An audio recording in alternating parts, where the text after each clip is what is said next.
I'm a professor at Boston College and an associate at the Davis Center, where for many years I've been curating the seminar on Russian and Eurasian Jewry.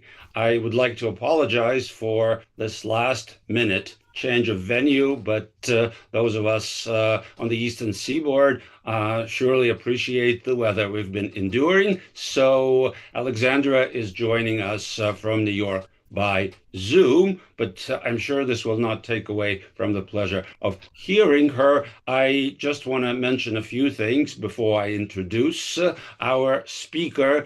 One is to thank our sponsors and supporters, of course, the Davis Center, and also the Center for Jewish Studies at Harvard. A separate big thank you to Laura Sargent and her entire team that are braving the weather and helping us manage this event. I also want to mention that the events this entire academic year have a unifying theme, which is Jewish memory at the time of war, not just one war, but various wars. Of course, we are living through a very difficult time for Jewish communities worldwide, affected by the Russia-Ukraine war, Russia's aggression against Ukraine, and of course the war in Israel. And I felt it necessary to have us focus on aspects of Jewish memory. And so in this connection, some of you may have attended our events in the fall. We had Catherine Lebo from Oxford, who spoke about reconfiguring diaspora Jews and Polish Solidarność, the Solidarity movement in the 1980s, particularly about various Jewish aspects of the Solidarity movement.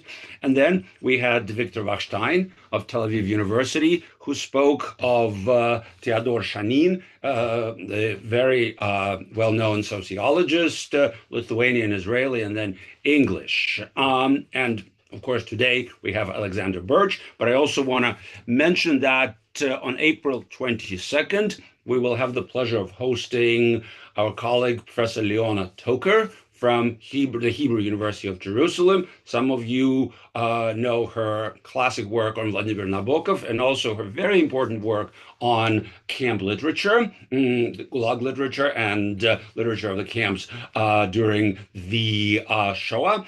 And so she's coming to us to speak about the legacy of Julius Margolin, Yuli Margolin, who is the author of the famous memoir, A Journey to the Land of the Zeka, Путешествие в страну Zeka, one of the earliest memoirs by survivors of the Gulag published in the West. And now, without further ado, I'm really thrilled to introduce Dr. Alexander Birch, who is a professional violinist and an historian who works comparatively on the Shoah and Soviet mass atrocity, including the Gulag, through the lens of music and sound. She holds a PhD in history from the University of California, Santa Barbara, and a DMA from Arizona State University in violin performance. Currently, Dr. Birch is a Mellon postdoctoral fellow and lecturer in history at the Harriman Institute at Columbia. Previously, she was a fellow at very prestigious venues, the United States Holocaust Memorial Museum, the Wilson Center, and the Wiesenthal Center in Vienna, where I believe, Sasha, we briefly overlapped for one afternoon during a conference. And while there, she released CDs of recovered music and finished her first book, Hitler's Twilight of the Gods. What a name. Hitler's Twilight of the Gods, Music and the Orchestration of War and Genocide in Europe, published by the University of Toronto Press, a remarkable work. And her current project is titled Sonic Shatter Zones, the intertwined spaces, sound, and music of Nazi and Soviet atrocity. And the project, I think, really cuts new ground by investigating 8 case studies of the Holocaust in the USSR and Gulag, including the indigenous interactions with Slavki, new recordings of Mieczysław Weinberg's compositions. Some of us growing up in the Soviet Union knew him as Moisey Weinberg, but I think Mieczysław is just right. Compositions from his time in Tashkent, sound recordings of the Gulag in Kazakhstan and of Auschwitz-Birkenau, and also post-Soviet world premiere compositions, creating a humanizing look at incomprehensible violence. Dr. Birch, Sasha, we're thrilled to have you. And the title of Alexander Birch's talk this afternoon is Jewish Music and Soviet Evacuees to Central Asia during the Great Patriotic War. Welcome. Super. Well, thank you so much, Dr. Schreier, and also to the Davis Center and the Center for Jewish Studies for hosting me today. I'm going to go ahead and share my slides. We're moving a little bit glacially, much like the weather outside, but that's to be expected with some Zoom delays. Thank you so much for the invitation to speak today. I'm excited to share a chapter of this forthcoming book, Sonic Shatter Zones. It's as we start to study the Holocaust in the USSR, we really see how intertwined these categories of survivorship are. And what that means for understanding the Holocaust with other atrocities in the Soviet Union and beyond. So you should be seeing my slides, but let's wait for them to populate a little bit larger. All right. So this wonderful picture is of Tashkent in the 1940s. I don't believe it was during evacuation, though. Okay, so the first category that we have to consider is how do we consider evacuation histories within other narratives of the Holocaust in the USSR. So with the opening of the Russian archives in 1991 and then subsequent releases of documents in 94 up through about 2004, 2006, what we start to see are these new categories of Holocaust survivorship that had not been extensively considered in the West. So the narrative of first the rise of National Socialism, the stripping of rights from Jewish individuals, and then kind of this process of ghettoization and deportation to the East is not what we have in the former Soviet Union. In the former Soviet Union, we have the so-called Holocaust by bullets, where the Wehrmacht, the advancing German army, is followed and joined by the advancing Einsatzgruppen, so these special killing units, and they're killing everybody as they come through town by town. And the ramifications for this, most notably, are that there are very few survivors from the Holocaust in the USSR in comparison with those who went through the camp system. Now we consider how catastrophic and devastating the camp system was, with survival rates of some camps as low as 2 or 3%. So you're considering that this is even more devastating than that, the outbreak of war. The other thing that's really important from a Holocaust studies methodological standpoint is that the Holocaust in the East, so the Holocaust before 1942, in many ways became the template for the violence going forward. So sexual violence, violence against POWs, even the methodology of killing. So for example, mobile gas vans were used in the Holocaust in the East against Soviet POWs, and then those were implemented into physical structures of gas chambers at Auschwitz, for example. So it's really important to study the Holocaust in the East methodologically, and then also to look at some of these new which are partisans, so a lot of resistance. We see a lot of resistance movements in the former Soviet Union, all the way from the Baltic states all the way down to former Yugoslavia. We see Jewish and non-Jewish resistance, Roma resistance, and often survivorship in these clandestine fighting units. Of course, there were also people who were able to escape the Holocaust and serve in the Red Army. A composer I work with very extensively, Emil Levand, for example, served in the Red Army, and that's how he's the sole survivor from his family. But you also see people surviving in these clandestine fighting brigades. Another large category that we've started to consider in the last 20 years is the racialized violence, specifically against Soviet POWs. So by very conservative estimates, Soviet POWs had about a 57% fatality rate. This is in contrast to all other Allied POWs that had between a 3 and 5% fatality rate. So scholars like Jeffrey McGargy have argued that there is a racialized element to the treatment of Soviet POWs. The other category, which we'll discuss today, is that of evacuation. So the Soviet government evacuated hundreds of thousands of people, largely according to priority. So priority to the state, right? Were they able to contribute to the war apparatus? Were they powerful intellectuals who the state valued? Or did people just happen to have the good fortune of being so-called passportized correctly and end up on the correct of the border. There were many motivations that I'll continue to discuss, but evacuation and survivorship and evacuation was also a large part of this narrative of the Holocaust in the East. In larger Soviet history, it's also worth considering evacuation and Soviet transit history. So prior to the war and with the creation of Soviet nationalities policy, there was this kind of artificial Jewish colony in the Far East near Manchuria called Birobidzhan that was created. And so there was also kind of this Jewish path to flight, right, that had already existed eastwards. There was also a long history of things like Gulag transit. Before that, before the Soviet period and the imperial period, there's this deportation to kind of the vast prison without walls, as Sarah Badkot calls it, or arguably Dostoevsky calls this, right? The vast prison of Siberia without walls, both in the Katorga labor system, but then also just like releasing violent prisoners into the Siberian wilderness, where we see a pattern of forming new lives and so on. So there is a longer history in the Soviet period and also the imperial period of evacuation, deportation, refuge, and flight to the Soviet interior, which includes both Central Asia and Siberia. So why is it that in the Jewish mindset, and when we talk about evacuation, the city which comes up over and over is Tashkent? So the first and obvious answer to me is actually points 1 and 3 here, which are geographical issues and the ability of other capitals to support migrants. So I did a substantial amount of research both in Tashkent, but also like this summer, for example, in Almaty.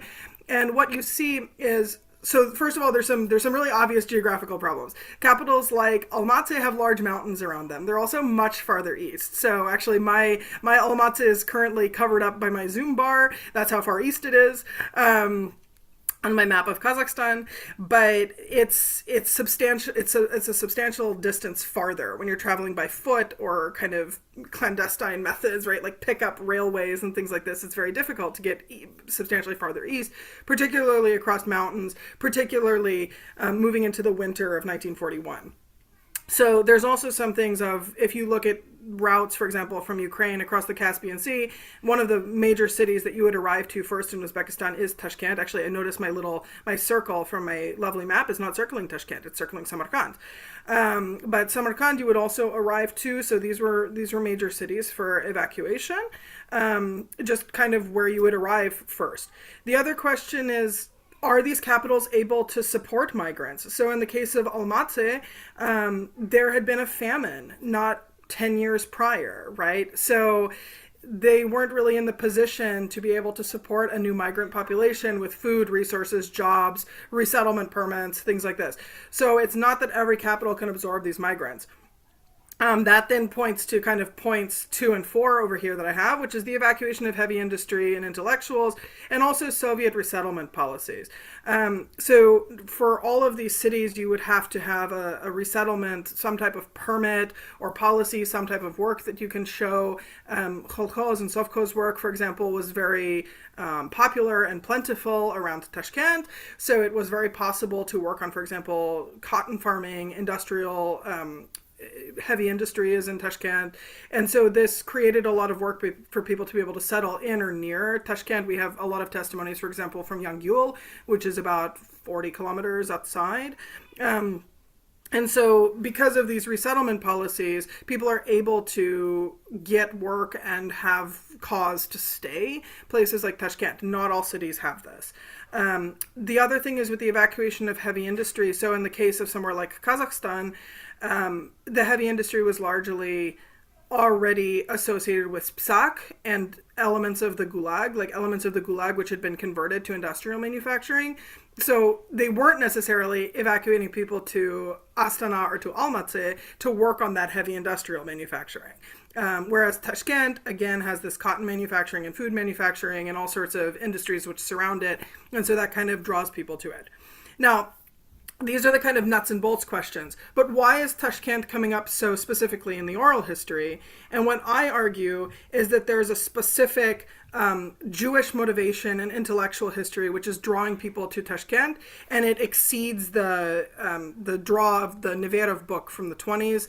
It's called Tashkent, City of Bread. It's something which is greater than this, which pops up in the oral histories.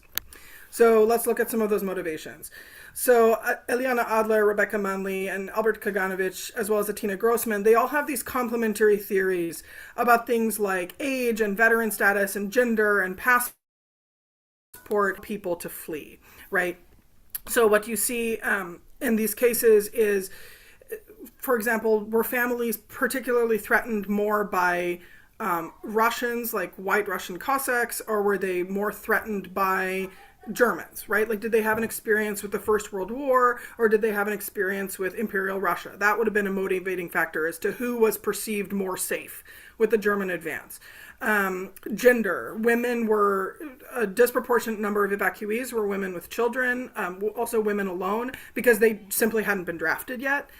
So there's things like this, right?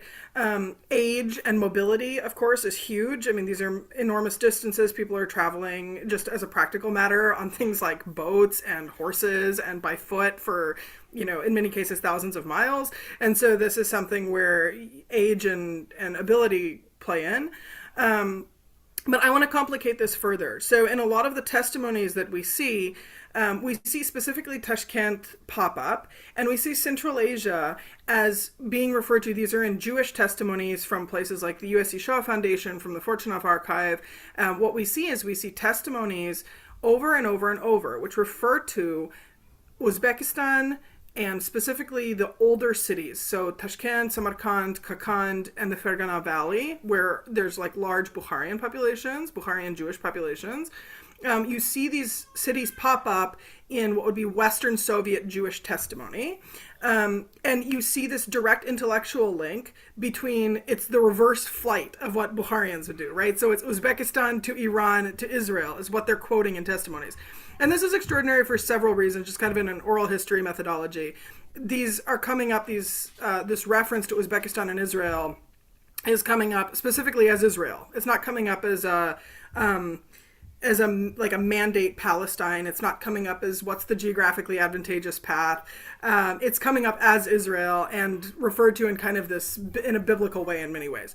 It's also extraordinary from an oral history perspective because this is often something that people are recalling, like as far as their own motivations go. They're recalling this something like 30 years on or 60 years on. They're giving this an oral history testimony. So this is still something which really stands.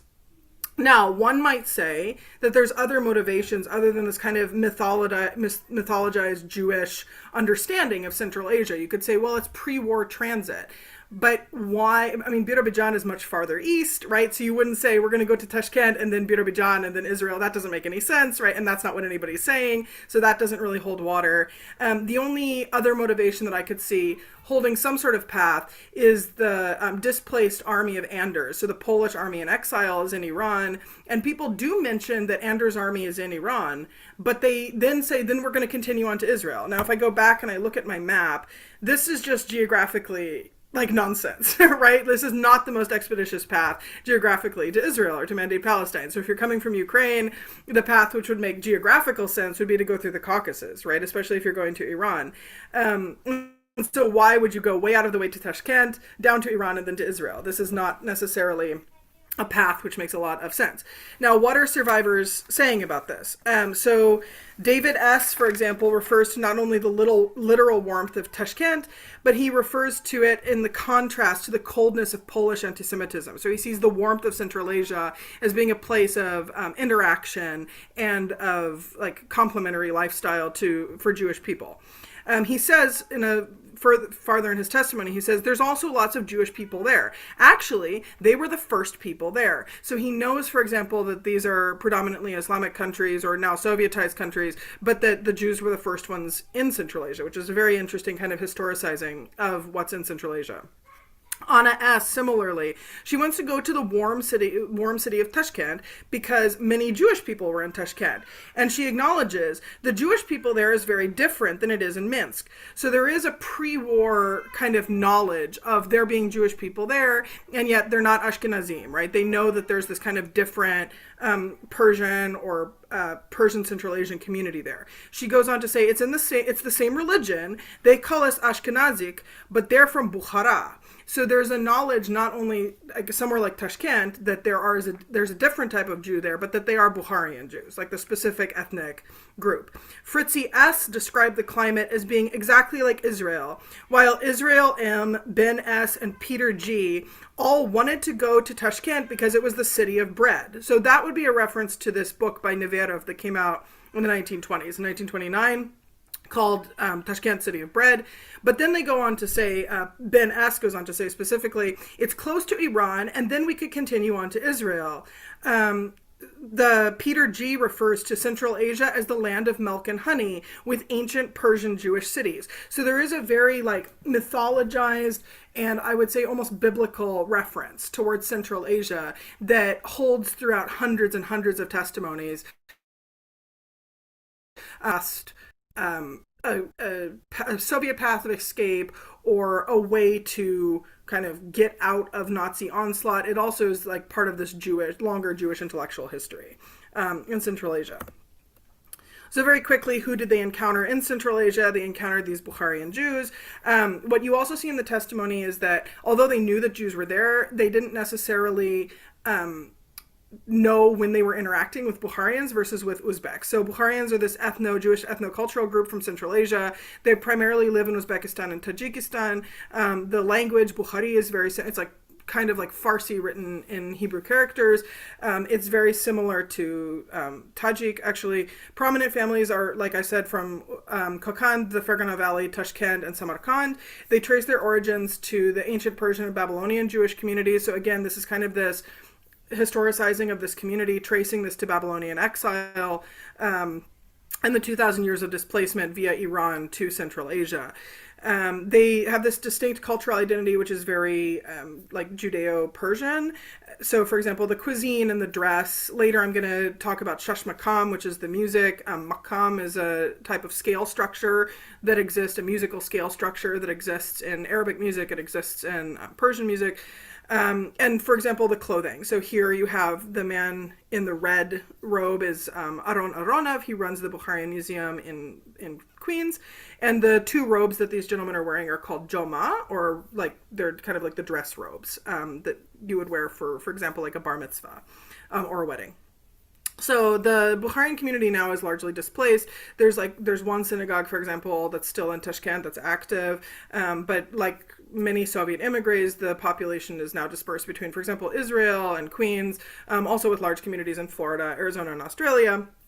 What's interesting as far as testimony and for people evacuated is that where you see the largest points of interaction is between very religious Jews, because they're recognizing the practice. So they're looking for something very specific like kosher meat or a place to celebrate Rosh Hashanah, right? You're thinking about displacement in June of 1941, and then people are arriving to Tashkent kind of by fall, like around the high holidays, and they start to recognize elements of Jewish practice. So the most religious Jews are recognizing things like a sukkah, like these kind of ritual huts that are put up during the holiday of Sukkot. They're recognizing even something like the sound of a shofar. And from that, we can see a couple points which are very interesting, which is, first of all, the lack of total repression of Jewish practice in Central Asia in the 1940s. I think there's an entire study there that could be done, quite frankly, if anybody wants to tackle that.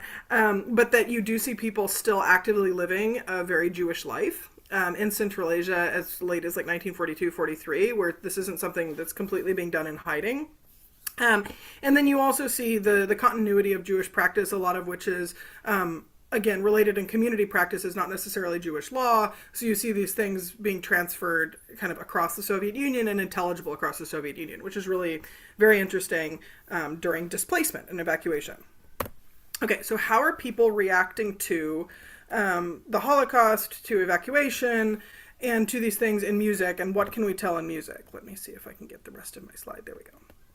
Okay, so one such person, one such evacuee, I should say, is the composer Suleiman Yudakov. Now, Suleiman Yudakov is really interesting because he is a Bukharian Jewish composer who was evacuated back to his homeland, I should say.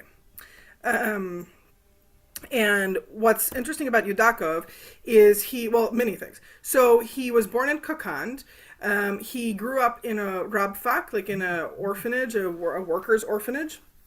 And he ended up going to Moscow Conservatory. This is extraordinary. So under the quota systems, the Soviet quota systems for higher education, he was able to enter Moscow Conservatory, like the most prestigious musical training in all of the Soviet Union, not only as a Jew, but also an Uzbek Jew, right? So like under no system would his passport have been advantaged. The other thing which is extraordinary about that is his instrument was flute. And flute is not a very competitive instrument, I would say, as far as like the Soviet industrial complex is around music. So kind of the dominant instruments for competition in the Soviet Union, like international competitions, were violin and piano. And so this is also extraordinary that he's going as a flutist. He goes as a composer. He's actually evacuated then during the war. He's evacuated in 1942 back to his home. He's given a couple options of where to go. And he chooses to go to Uzbekistan, naturally. And because he spoke Bukhari growing up, then he was also able to work in Tajikistan. So he spent the good amount of his professional life after the war working in Tajikistan. His most famous piece of all time is the Tajik national anthem. There's a particularly, I would say, horrific, but perhaps amusing version of it, which exists for 16 tubas. But he's very well known for writing the Tajik national anthem, and that's what he won a class of the Stalin Prize for. What's very interesting is the piece that he wrote in 1946. So he wrote a piece called Eastern Poem, and it's for violin. And what it does is it reimagines the Bukharian instrument gajak, which is used in Shashmakam ensemble. So it's used in a traditional ensemble. But what he does is he reimagines it for a violinist.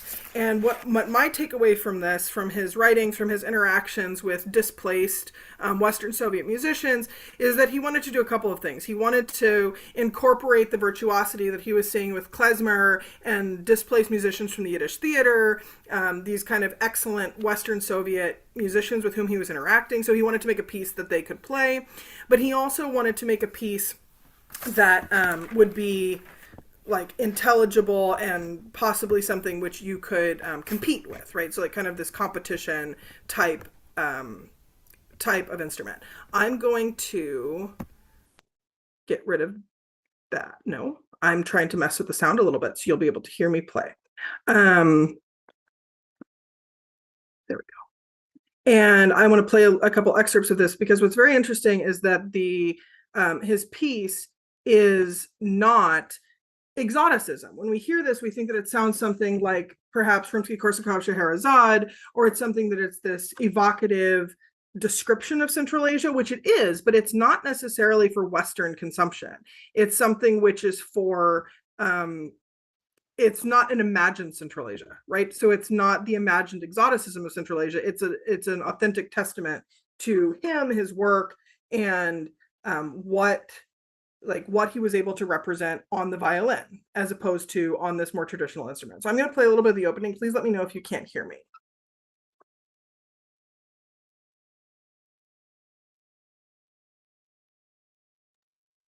Tasha, I don't think we can hear you. All right. So sorry to butt in. No, please do. I'm fiddling with the sound. That would be a real shame if we can't.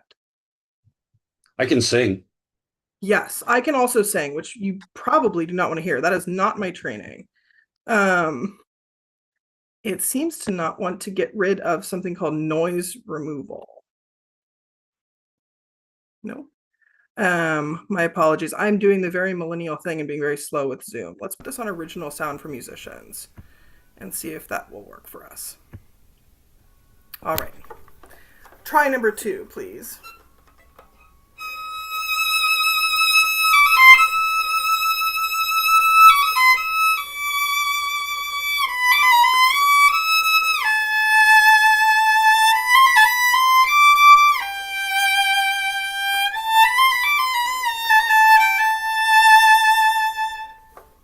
I think everyone could hear that one.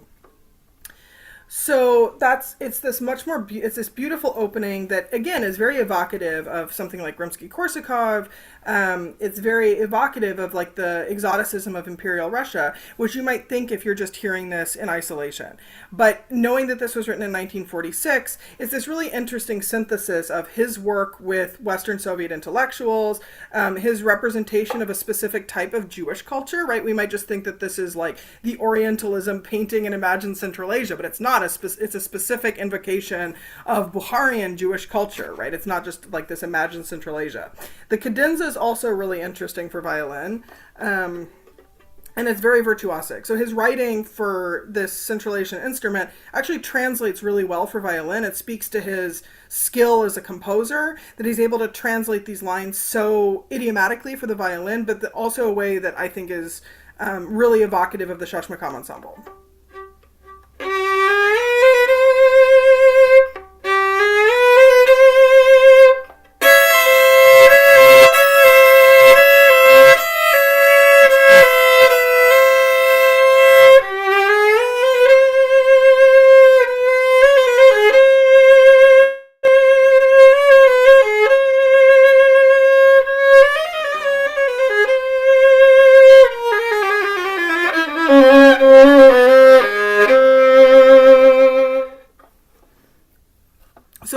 Virtuosic for the violin. They are these beautiful, like, melismatic lines. I really love how he writes for the violin, especially given he's not a violinist. When I originally got the score, I thought, wow, he must be a string player, and he's not. So that's extraordinary to me. And again, I just think that this kind of documentation, specifically of Bukharian Jewish culture, is a compelling thing to do in 1946 with rising Soviet anti-Semitism and his own experiences with evacuation, and also to kind of give testament to how he was working with evacuated Western Soviets. So what about those evacuated Western Soviets, and what are they doing to preserve their culture in exile? So Natalia Volfsy, who is the daughter of the great actor and also violinist Suleiman Mikhails, she's actually married to Mieczysław Weinberg, and she says, let this be our Renaissance. Let evacuation be our Renaissance. And so there's this really intentional push to preserve Yiddish culture in exile, right? And to preserve Western Soviet culture in exile, especially as reports start to trickle in that there is an element of destruction in the West, right? They knew that the Germans were going to be destructive. They did not know how much so. And so there is some dialogue between kind of Sephardic, Bukharian, Mizrahi, whatever we want to be calling this culture, in Tashkent, but mostly what we see is this really intentional preservation of Yiddishkeit, of like this specific Western Soviet Yiddish culture. The other thing that we start to see is a working through process as elements of this trauma are coming through to people. So people are hearing the first reports via family members, via the radio of the Holocaust. And what you see is this trauma that's just impossible to work through. And people are turning to music. And there is a large body of literature on this, of how people are able to work with music to kind of voice the inarticulatable, that music as an abstract art can be really powerful, both to get around really practical considerations like Soviet censorship. We're going to see this in the case of Weinberg, but also just for people to be able to work through traumas that they're not able to yet articulate. The other thing that you see is when we're talking about kind of the soul survivorship and these interesting methodologies for Soviet survivorship of the Holocaust, you see people specifically trying to preserve artistic fragments and things like this as a soul survivor, right? So they are often the soul survivor from like a community that has a specific cantorial tradition, for example, and they're trying to document that in some way. The thing that we start to see as early as 1943 is a really intentional messaging from the Yiddish theater and from cultural elites that Jews can be and should be responsible for socialist messaging, that they are loyal to the USSR. And so what you see is you start to see this rise of Soviet anti-Semitism again as early as 1943. And so you see this like in the payroll documents of the Yiddish theater. They're trying to create works. They're trying to create things which are in line with like this Soviet kind of nativization, korenizatsiya, right? This nativization policy of making socialist messaging intelligible, right? Of making it intelligible to like a large array of people. Jews are saying, yes, we might be displaced now, but we have this positionality in Central Asia. There are Jews here, so we're trying to make things intelligible to them. But also the socialist messaging can easily be carried in our works, like the works of the Yiddish theater. So you start to see them saying like, we are valorous and we are in exile and we are preserving these things, and this is important, as early as 1943, which I think really hints at how people are experiencing the rise of Stalinist anti-Semitism and what we knew was coming in the post-war. So one such composer is Mieczysław Weinberg, or Moshe Weinberg. I've had many a discussion about that. Is he a Soviet? You'll see from the hyphens in his name that open his work. Is he Polish? Polish-born Jewish Soviet composer. Which of the things is he? I think at his core, Weinberg would have said that he's a Soviet composer. His affiliations with people like Dmitry Shostakovich place him within kind of the Soviet cultural elite. He was a sole survivor from his family, and he was heavily integrated in the Jewish community with things like being married, for example, to Solomon Mikhail's daughter, Natalia Vovsi, who I gave the quote earlier. What's really interesting is this violin sonata that he wrote. So his violin sonata, I think, is really emblematic of his time in Tashkent, and we don't know much about his time in Tashkent. So I did some research and found, like field research, and found where his home was and some of his things, because his time in Tashkent really is kind of a black box. We know that he was there with the Yiddish theater. We know that that's how he was evacuated, because he was in Moscow when the war broke out, but we don't really know too much about his experiences. What we do know is that by 1946, he was very concerned with the uptick in Soviet anti-Semitism. And so his sonata, to me, really tracks this. It was written in 1943. It was, I guess, officially published in 1946. The publication year is 46, but it was not premiered until far after his death. I believe that 2003 is the first performance of it, and I have the first professional recording of it. So for whatever that's worth, it's not a very well-known piece. And what's interesting is, so the themes of something like the opening are very unresolved. I'm going to play the entire opening of the sonata. It's not super melodic, and the one melody, which I promise I will play for you, is just absolutely heartrending, because it comes out of this texture of being very uneasy and like a very unresolved texture. So here's the opening of his violin sonata.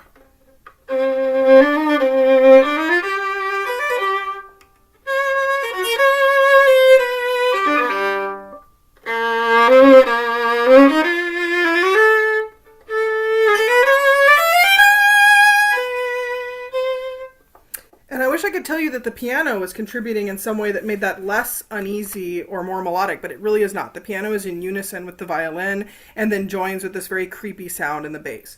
Now, the second movement, actually I'm going to play the third movement and come back to the second, just because I think the second is so beautiful.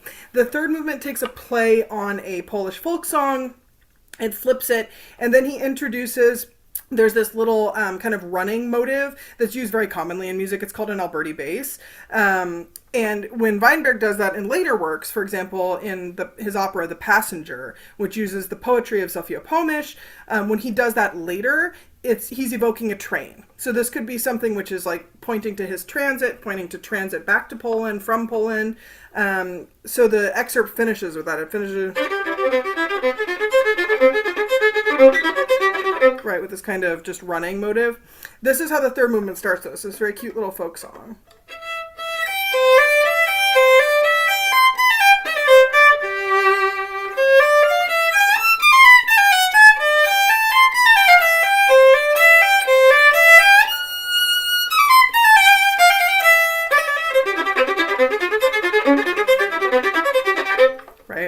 So it starts with this really kind of cute opening. Now, one of the things that I find slightly alarming about the third movement is that the melody where we think it's going to go is actually displaced. And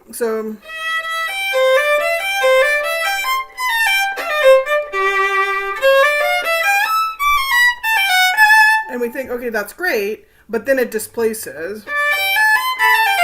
And then we think, but it's not. It kind of breaks it up. The way he has the bowing in it actually breaks it up a little bit in a way which is kind of disjointed and contributes to some of that unease. And he really does that later in the movement. He's a master of theme and variations. Now, I've saved the most compelling for last in his sonata.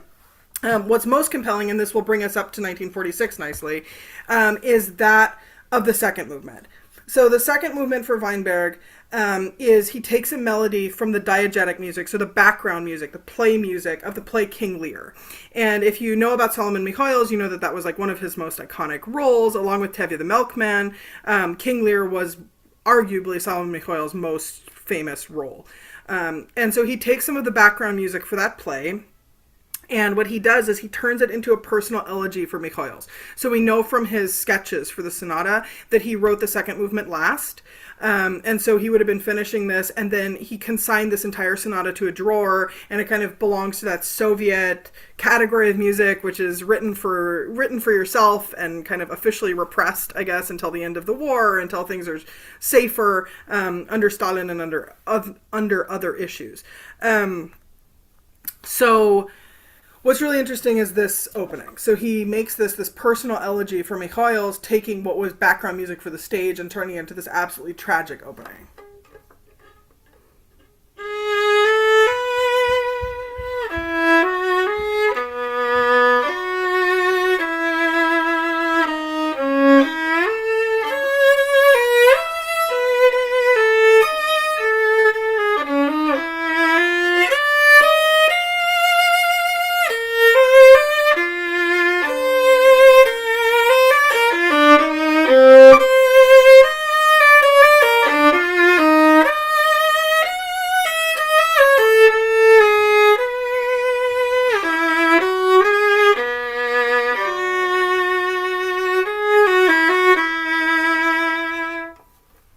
Which I think is just an absolutely beautiful tribute to Mieczysław. Now, like I was saying in the third movement, it's a little bit harder to hear in the third movement. The themes feel somewhat incomplete. I went ahead and completed this theme just for the purpose of clarity and right now. But what's interesting is he never reaches that point of resolution. So when he plays the end of this theme, it actually goes on. So...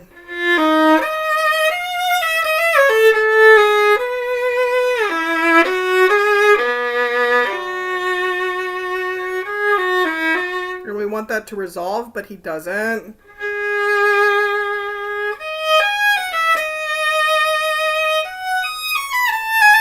Right, so he goes on and he kind of keeps expanding on this, and he never reaches this point of closure or arrival or resolution, or however we want to think about that, which is very alarming. When you're listening to a piece, you don't really realize it the first time you hear it as an audience member. You just feel kind of on edge for the entire 7 minutes of the second movement.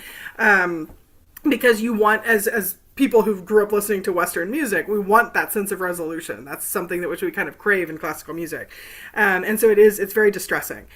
So this is this really interesting use of kind of Yiddish culture and exile, cultural preservation, and also moving into these questions of post-war anti-Semitism and what would come. Okay. So by 1946, what we have, and these are, we have actually Mieczysław's here, he's third from the left. None of the people on this photo survived through 1952 because of executions and Stalinist anti-Semitism, unfortunately. So by 1946, what we have is we have an association with evacuation with unvalorous behavior, or with hiding somehow in the Soviet rear.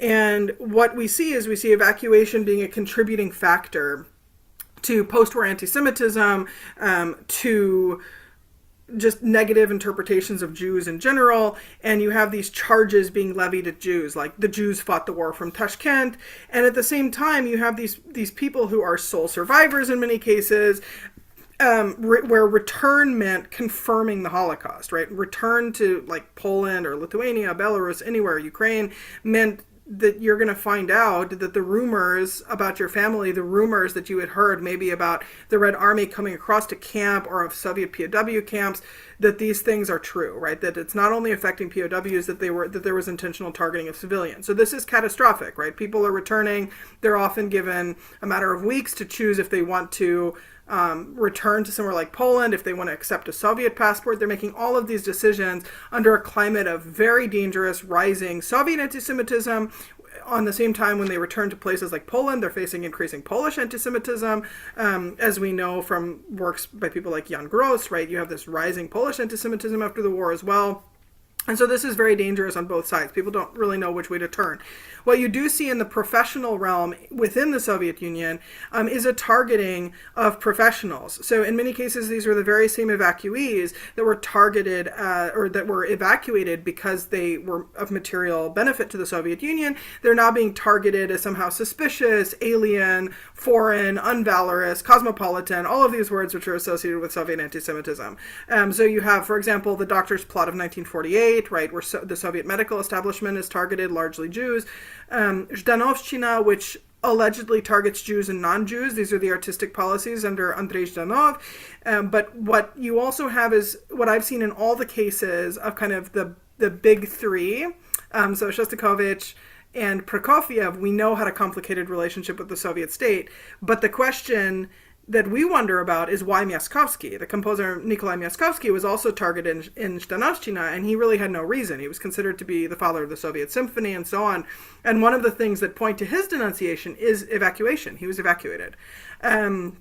And so we see this really nasty stain on a lot of people because of evacuation. Felix F., for example, and again, some of these oral histories are very revealing. Felix F. said that to return to Warsaw was to return only to walk among fields of broken bricks. That, again, to return meant confirming the Holocaust. Rita H. and Bianca B. described return as to make order out of chaos. And they were trying to, both of them were artists, and they were trying to do like artistic something, start up, make Yiddish theater, make things for like children who they say had not heard a word of Yiddish spoken in 5 years. They repeatedly say in their testimony, there are no words for this. There are no words for finding out about the Holocaust, which again points to this artistic creation in exile, creating something, there are no words for this, creating something for which you cannot describe. And I think that abstract art forms we've seen are testament to that. They continue by saying, we knew that it must have been dreadful, but we couldn't talk about it. We couldn't dare talk about it. And they mean both, one of those testimonies is Soviet and one is Polish. So they mean in both cases that to continue to talk about the tragedy of the Holocaust after the war is dangerous in both countries, right? Orion B. says that anti-Semitism increased after the doctor's plot from both Russians and Uzbeks, and definitely in the Red Army. So this is somebody who is still in Uzbekistan after the war, and he's noting that the far-reaching elements of things like the doctor's plot, Zhdanovshchina, of course, later the Night of the Murdered Poets in 1952, that this reaches all the way to Central Asia. This isn't something confined to the metropole or, the so-called center. This is reaching out into Central Asia, and people are experiencing it there. And Mary L. recalls that friends and locals are now calling Jews German spies and Jewish thieves. And this is, again, somebody who's living in Central Asia. She's saying that the people who were helping her the entire war are now referring to her as a thief and a traitor and all of these things. So what we see is this thing where evacuees and attacks on Jewish cultural life are the survivors from the Holocaust are now being targeted again by the Soviet establishment. So for Weinberg, the sonata from 1946, unfortunately, it's dedicated to Solomon. I mean, not unfortunately, it's dedicated, but it is dedicated to Solomon Mikhoels. And we do see this as a personal elegy because in 1948, Solomon Mikhoels is targeted by the NKVD, and he's shot in Minsk in broad daylight in 1948. And so we have this. Weinberg is also negotiating finding out about the murder of his family at this time, right? And so he's trying to create pieces which maybe he wrote in Evacuation in the case of the violin sonata, but he's also trying to create pieces for a new and ever-changing Soviet establishment. Weinberg was also denounced in 48. We think that it was, he had all of these issues, right? He was related to Mikhoels, and he was in Evacuation, and he himself was Jewish, and all of these things. His execution was stayed partially by the death of Stalin and also because the composer Shostakovich advocated on his behalf. But this is what you see. You see the very evacuees who are priority to the Soviet state are now suspicious and threatened by 1946. So I hope this gives you a more complete picture of evacuation from the outbreak of war all the way through returning and unfortunately rising Soviet anti-Semitism after the war. And I'm happy to take some questions about any of the composers. Thank you so much. Thank you so much, Alexander. I'm back with you. So maybe we could close out the wonderful slides. This was tremendous, chock full of information, performative. I'm so glad we were able to do this. I have a couple of comments and perhaps a question or two, and then we will open this up. And please type your questions in the chat. One is to overcome the resistance not to state the obvious and to say that I too have a Tashkent connection, which is not to say that all Soviet Jews have a Tashkent connection. Of course, well, even if we take, the pre-1932 number, it is still several million. And if you take the 1941 number, it's 5 million with the Polish Jews. As far as I know, and correct me if I'm wrong, Sasha, there are about what 200,000 Jewish evacuees in Tashkent, right? So of course, not all survivors of Soviet Jews have had family evacuated to Central Asia. But in the case of my family, my mother, Emilia Schreier, who some of you know as a refugee activist, as a small child was in Tashkent. So she was born in May 1940. And so her mother, and her grandfather, of blessed memory, who was a very devout Jew, originally from Bar, now in Vinnytsia province, they went to Tashkent. Their father was wearing uniform, so he stayed in European Russia. And so I grew up with some of these stories. But more to the point, I actually am pleased to share that growing up, I was quite close to a musician, a Polish Jew who went through the Tashkent experience. I don't know if you know about him, Józef Kohn. Who is mostly increasingly appreciated as the creator of the so-called Kohn method of analysis of musical texts, did pioneering work on Stravinsky. So he was born in 1920. His father from Krakow, his mother was from Vienna. So at the time of the Molotov-Ribbentrop Pact, he ended up moving to Lviv. He studied music there, and then things become messy for the so-called Polish Jews who survive, as you know, because they are thrown into the hinterland. Sometimes they're actually forcefully exiled. But long story short, he ends up in Tashkent, and he studies at Tashkent Conservatory and teaches there briefly. Eventually, he is relocated first to Novosibirsk because, of course, jobs for Jewish professors of music in the 1950s are extremely hard to come by. But where he makes his mark is Leningrad. The Leningrad Conservatory of Music had a branch in Petrozavodsk. And a lot of Jews who were displaced were professors there. It was a major teaching and research center, and he was a professor there, and we became very friendly. He was older than my parents, but his son was exactly my peer in Pärnu, which is a resort in Estonia where a lot of Soviet Jews started taking their children in the 1970s to create a comfortable environment. But I heard his reluctant accounts, because he had lost his whole family in the Shoah, of surviving, of coming to Tashkent, the exoticism, the local Jewish presence, which is rooted far back in the millennia. And so I always felt not just connected to the Tashkent story, but specifically to the story you shared, Sasha.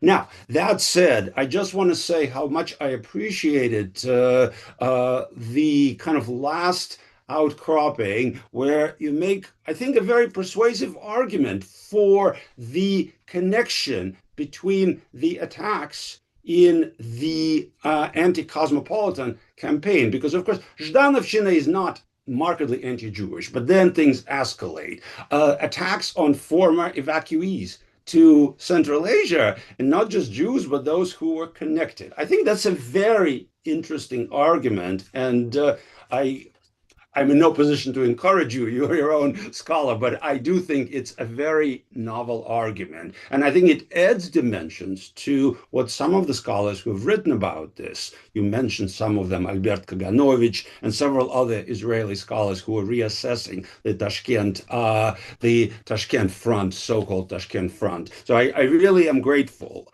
Now, where I kind of want to pursue something with you is specifically the question of the relationship between Ashkenazi Jews evacuated to Central Asia and the local Bukhari. Jews, which I think you're correct, are regarded by the Soviet regime as more like the natives than like the Jews. And of course, even the names, right? Suleiman, he is basically, he would have been Solomon, but he is Suleiman. And as Suleiman, he is less targeted. He is less of a target. And why this is important is because I think it cuts in many different ways.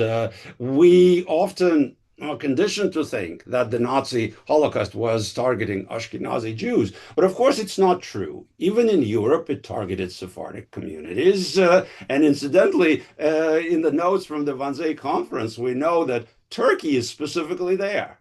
And not just Albania or Italy or Greece, but Turkey. So, in other words, the plans went beyond Europe and beyond Ashkenazi communities. And so the question is kind of in the interaction between the Jewish evacuees and the Bukhari Jews.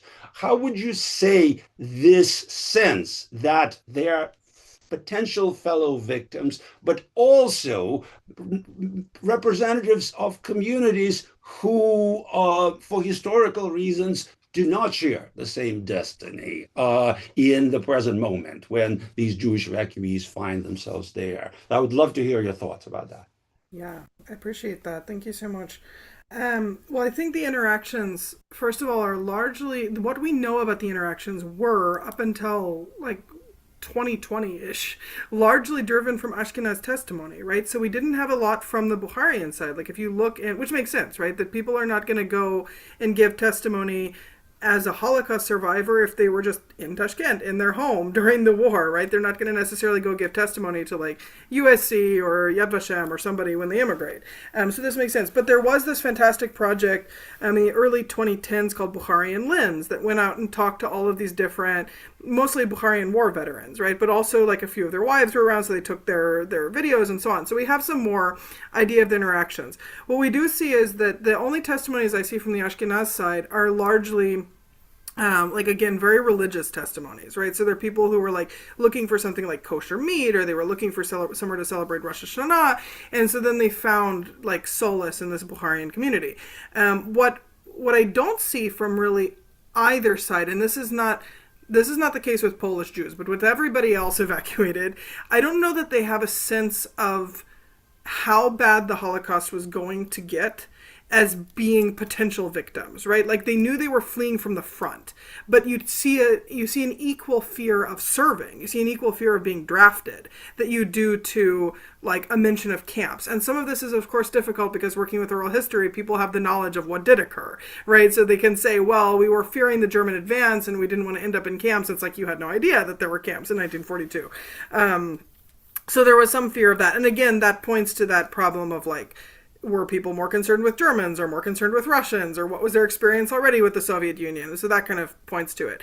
What's interesting is that you see almost no discussion within the Bukharian community about being Holocaust survivors unless they served in the war. Then you see a very strong discussion about patriotism, about one of the things that stands out to me, and this overlaps with some of those evacuation testimonies, is Bukharians saying, like, we served as civil engineers. Like, we served doing something like cotton, but, like, we really served. This was true service to the Res Army.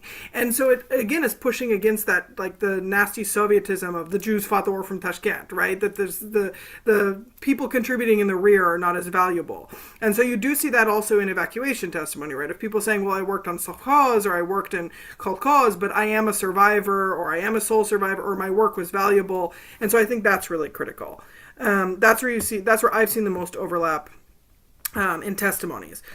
I do think that there's like solidarity now with the Bukharian community, obviously, and Holocaust survivors, but there's more solidarity with Soviet anti-Semitism, right? Of saying, well, we experienced that too in Central Asia, but usually, and to generalize, it's usually from a perspective of we experience Soviet persecution as Central Asians, like you experience Soviet persecution as Jews, right? So there's this kind of different dynamic that you see with Central Asian Jews that you do with, like, for example, Ukrainians. And this is going into the 70s and 80s, where you see a substantial point of interaction then, and this again points to everybody has a Tashkent story, is from the Soviet-Afghan War.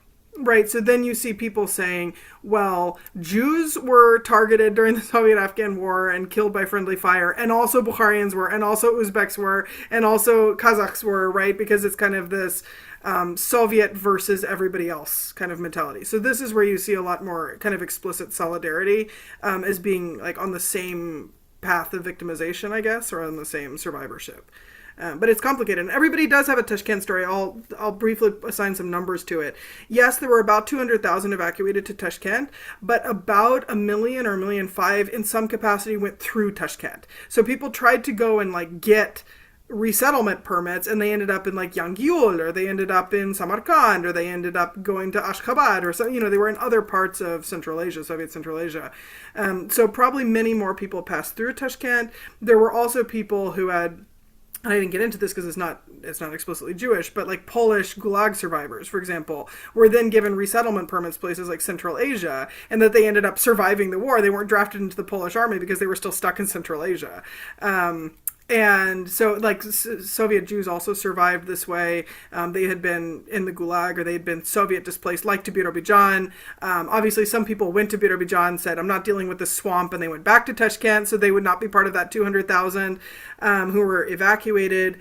There were people who were going to Birobidzhan, got off the train in Tashkent, and said, hey, this looks great. This is not a swamp. There's already Jews here. This is warm. We're going to stay. So that would not be part of the 200,000. And then, of course, there's all of this post-war transit to Tashkent for various reasons. So, I mean, obviously the Soviet-Afghan War, but then also there's like all this construction transit that goes to Tashkent right at the fall of the Soviet Union, where like you have all these builders from places like Ukraine that are being sent to Tashkent, weirdly. And so I know people who immigrated like from like 10,000 builders, for example, from Ukraine were sent to Tashkent, and then they immigrated to Israel. So that everybody has a Tashkent story. Thank you. So we do have questions in the chat. So there is a question about Weinberg's opera Passagier, the passenger. The question is, can you please comment on it? I suspect the interest here is in the context, in the genesis, whatever you would like to share. Yeah, I don't know. I don't unfortunately know too much about the Genesis. I know that it was repressed for many, many years. It contains the poetry of Zofia Pomish, who is a Auschwitz survivor. It was. It's interesting because it has some of these themes that he puts like more abstractly in his other works of like trains. Of It's kind of like a synthesis of all of his commentary on the war, as far as I know, from like the musical language in it. And so it has like this kind of train motif. It has very evocative vocals. Like he uses children in really interesting ways. He uses women's voices in really interesting ways. And it had a very fraught staging history. I know that. So like various people have tried to put it on specifically evoking Auschwitz. They've tried to make this kind of this larger Holocaust catastrophe. It's been staged in Israel. It's been staged in Western Europe, in the United States. And so, yeah, it's now getting some attention. It's a tremendous work. It's probably his most famous like Holocaust work, but I think that that's worth reevaluating given like his time in Central Asia and a lot of works that he wrote more privately, like for his family and for people like Mikhail's. He dedicated, I believe, one of his string quartets. Don't quote me on that. One of his chamber music works is dedicated to his sister, who was killed at Treblinka. And so there are other works which I would consider like some of his Holocaust works beyond things which are like explicitly, The Passenger.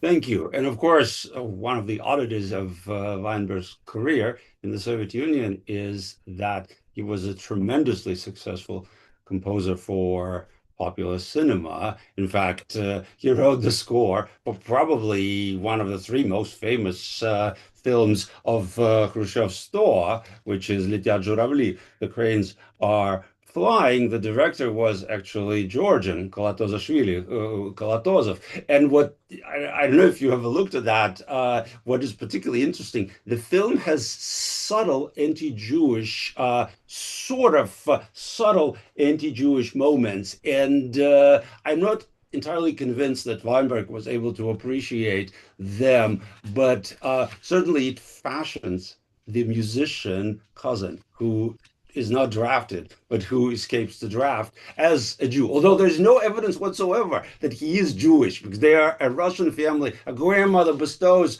the sign of the cross on her son when he goes to the hospital, and yet the public somehow made a distinction between the one cousin who heroically, is killed in that scene where the Berkshires go spinning, and the other one who is evacuated. But this raises the question, right? Like, is evacuation associated with this kind of Jewish myth? And like, if you are evacuating and you are unvalorous, is it because you're a Jew, right? And so, Or if you are evacuated and you are an intellectual or an exactly. artist. No, this is absolutely true. That's why I'm kind of probing this, even though, of course, this was most famously put in Boris Slutsky's poem Pro Евреев, Yeah. about Jews, where, and Slutsky is one of the key poets of the Thaw, where he says, Ivan воюет в окопе, Abram targuit в рабкопе. So basically, Ivan is fighting in the trenches, and Abram is selling things in a workers' co-op, presumably, somewhere in Tashkent. Of course, as prejudice goes, this is one of the more absurd ones because it practically does not match kind of even the most obvious popularly known data. I mean, forget, you could say, look, these people did not know that Jews had the highest percentage of men and women in the uniform during World War II, right? The highest rates of valor, of decoration, even though, they were routinely downgraded.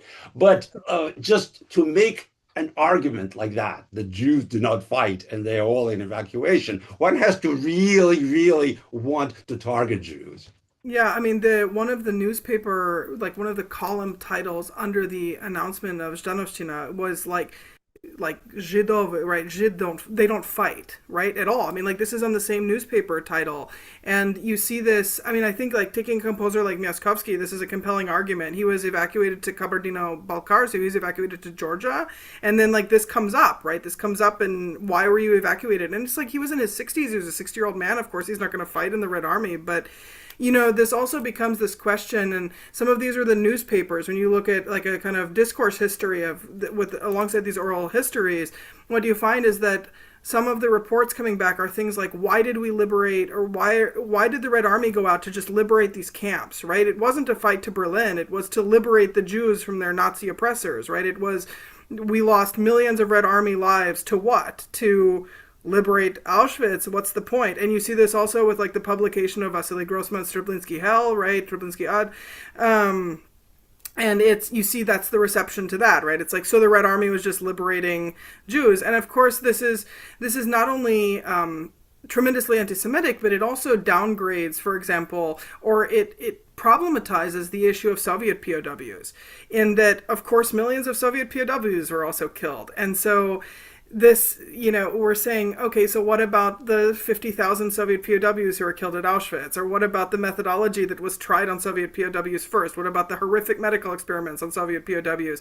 Because there's also this sense of the unquestioning valor of the POW or of the Soviet Red Army, right? And that there were no such thing as unvalorous POWs. And, there's these horror stories of them being targeted racially, like, the Kazakh POWs and Uzbek POWs who were held in the Netherlands, who were given a single loaf of bread to fight to the death over by their Nazi overlords, and they refused to do it because they refused to kill their brothers and so on. And the Nazis referred to the fortitude of these Central Asians and how strange that these Asian people are behaving like this. So we see this very nasty anti-Slavicism, which I think that also this kind of post-war propaganda pushes against, right? No, you're absolutely correct. And incidentally, of the former camps that have major museums, Buchenwald is in a league of its own when it comes to individual shrines devoted to identity groups. That's very unusual. If you spend time there, as I've had occasion to do, there are special memorials practically to each large and many smaller ethnic historic groups from the former Soviet Union who are POWs. But in any case, Sasha, I just want to tell you that I keep mulling over in my head your argument, and I tell you, it really, really resonates with me. The argument about sort of the targeting of these former Central Asian evacuees during the anti-cosmopolitan campaign, like they are targeted for various additional reasons. I think that's really fascinating, and I must tell you, I quite agree.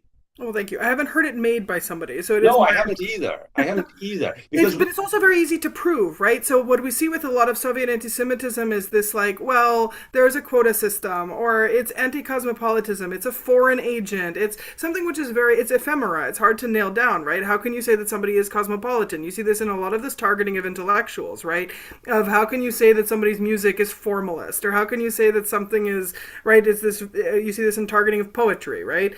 But when you can look at specific records and say, oh, this person was evacuated and this person was evacuated, you then have a list of people that you can go down. You know not only their ethnicity, you know when they left, you know if they fought, you know their service record. I mean, and this is terrifying, right? So the Soviet Union is a surveillance state. We see similar lists being made during the terror. So I think that there's already a mechanism that then exists, right, for kind of the late Stalinist terror apparatus to have these lists of people and just go down them as being a problem to the state. Absolutely. So I hope you pursue this. It's fascinating. So I'm not sure we have more questions from our attendees, but perhaps this gives you an opportunity to ask you if you wouldn't mind just sharing some of your new research. Just I'm very curious about the project you're working on and this idea of shadow zones, if it's not too much to ask for. Certainly.